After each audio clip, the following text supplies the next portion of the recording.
வணக்கம் அன்பு பட்டாம்பூச்சிங்களா. நான் உங்கள் ராஜிலா ரிஜ்வானத்தை. நாம் இன்னைக்கு கேட்க போகிற கதை எழுத்தாளர் கன்னிக்கோவில் ராஜா அவர்கள் எழுதிய ஆடு ஆமையான கதை அப்படிங்கிற புத்தகத்தில் இருந்து பயமுறுத்திய மரம் அப்படிங்கிற கதையைத்தான் கேட்க போகிறோம். வாங்க கதைக்குள்ளே போகலாம். அக்கா அக்கா, இந்த தாத்தா தினமும் இங்கே வர்றாரு, உங்களையே மேலே இங்கேயும் பார்க்குறாரு, அப்புறம் நீண்ட பெருமூச்சை விட்டுட்டு போயிடுறாரு. எதுக்காக வராருக்கா அப்படின்னு கேட்குது சின்ன சப்போட்டா மரக்கன்று. சப்போட்டா மரத்தை நோக்கி தன்னோட கிளையில திருப்பிக்கிட்டே மாமரம் பேச ஆரம்பிக்குது. நீ கேட்ட கேள்வி என்னை பழைய நினைவுக்கு கொண்டு போகுது. பழைய நினைவா? என்னதுக்கா சொல்லுங்களே, ஆசையாக இருக்குது அப்படின்னு ஆர்வமாக கேட்குது சப்போட்டா மரம். அப்போ மாமரம் சொல்லுது, நான் சின்னவளாக இருக்கிறப்போ இந்த பக்கம் முழுவதும் ஆடு மாடுகள்லாம் மேய்ஞ்சிட்ருக்கோம். ஓ அப்படியா?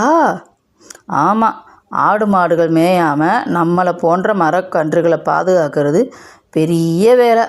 அதுக்கு யாருமே அக்கறை எடுத்துக்கிறல. அப்போ தான் இங்கே வந்துட்டு போகிறார் பார்த்தியா இந்த பெருமாள் தாத்தா. இவர் ரொம்ப இளமையாக இருப்பார். அவர் தான் இங்கே இருக்கிற மரக்கன்றுகளெல்லாம் நட்டு வச்சு வளர்க்க ஆரம்பித்தார். ஆடு மாடுங்கள்லாம் இந்த மரத்தை மேய்ஞ்சி விடக்கூடாதுன்னு சுத்தூக்க வேலி போட்டார். வாரம் ஒரு நாள் வந்து மரத்தை சுற்றி வட்டமாக குழி தோண்டி தண்ணி ஊற்றுவார். இப்படி நிறைய வேலைகள்லாம் செஞ்சுருக்காரு. அவருக்கு கூடமாட உதவி செய்கிறதுக்கு யாராச்சும் வந்தாங்களாக்கா அப்படின்னு கேட்குது சப்போட்டா மரம். ஆமாம் வந்தாங்க. உதவி செய்யவா? அவர் இந்த மாதிரி செய்கிறது ஒருத்தருக்கும் பிடிக்கல. அவரோட நண்பர்கள்லாம் என்ன சொல்லுவாங்க தெரியுமா? என்னக்கா சொன்னாங்க? டேய் பெருமாள், நம்ம வந்தோமா காய்களை அடித்து சாப்பிட்டோமா போனோமான்னு இருக்கணும். அதை விட்டுட்டு மரத்தை பாதுகாக்கிறேன் மண்ணை பாதுகாக்கிறேன்னு போகக்கூடாது அப்படின்னு திட்டிகிட்டு இருப்பாங்க. கொஞ்ச நாள் கழித்து இவர் கூட யாருமே விளாடவும் வரமாட்டாங்க, விளையாட்டுக்கு சேர்த்துக்கவும் மாட்டாங்க. அச்சுச்சோ, அப்போ இவர் ரொம்ப ஏங்கி போயிருப்பாரேக்கா. அதுதான் இல்லை, அவருக்கு இன்னும் ரொம்ப சந்தோஷமாயிடுச்சு. அந்த நேரத்தையும் மரங்களை பாதுகாக்கிறதுக்காக பயன்படுத்திக்கிட்டாரு. ஒன்று தெரியுமா, நோஞ்சான இருந்த நானே இப்போ அவரோட பாதுகாப்பில் தான் தெம்பாக வளர்ந்துருக்கேன். என்னக்கா சொல்கிறீங்க? நீங்கள் நோஞ்சானா இருந்தீங்களா?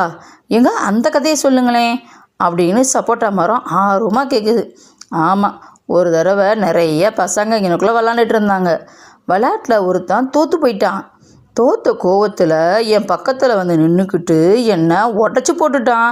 நான் கதறி அழுதேன். ஆனால் இந்த மரத்தோட சத்தம் யாருக்கு கேட்குது? மனுஷங்க காதில் தான் கேட்காதே அப்படின்னு சொல்லிட்டு மாமரம் மௌனமாயிடுச்சு. வருத்தப்படாதீங்கக்கா அப்படின்னு சப்போட்டா மரக்கன்று சொல்லுது. எனக்கு மறுபிறவி கொடுத்ததே இந்த பெருமாள் தாத்தா தான்.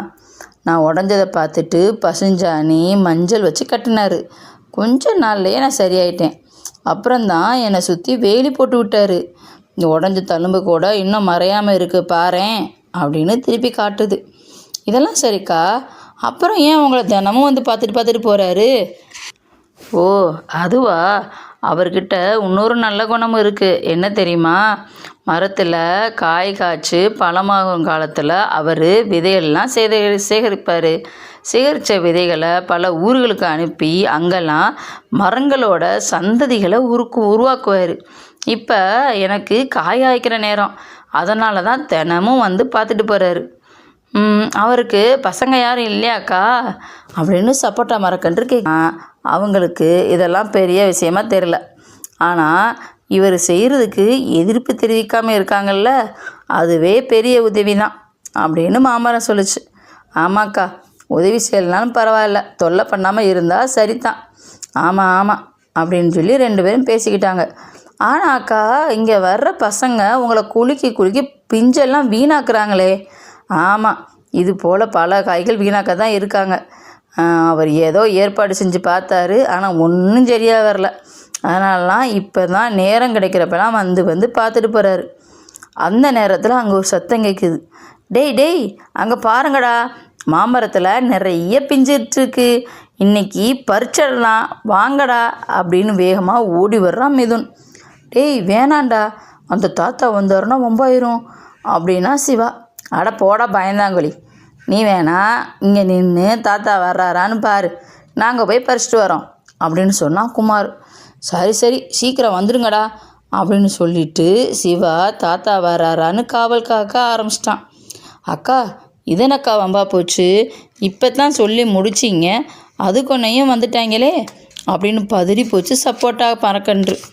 அந்த நேரத்தில் இவங்கெல்லாம் ஓடி வர்றாங்க.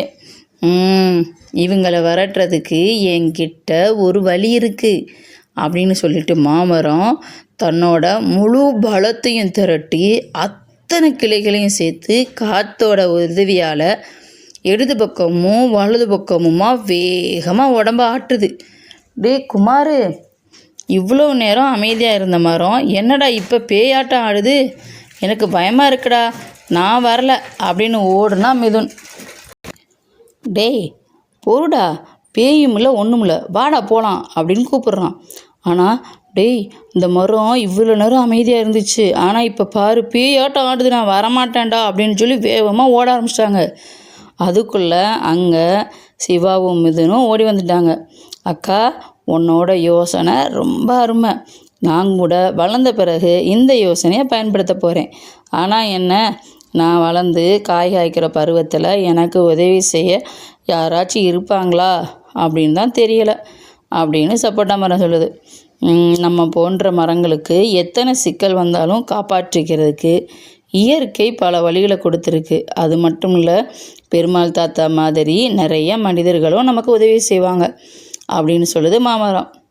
ஆமாக்கா, நீங்கள் சொல்கிறது உண்மைதான், நானும் இயற்கை இருக்க தைரியத்தில் நல்லா வளர்ந்து காய் காய்க்க ஆரம்பிச்சிடுவேன் அப்படின்னு உடம்ப ஆட்டிக்கிட்டு சந்தோஷமாக சொல்லிச்சு சப்போட்டா மரம். அந்த நேரத்தில் அங்கே குச்சியை எடுத்துக்கிட்டு மெல்ல நடந்து வர்றாரு நம்ம பெருமாள் தாத்தா. என்ன பட்டாம்பூச்சிகளா, இந்த கதை உங்களுக்கு பிடிச்சிருக்கா? மீண்டும்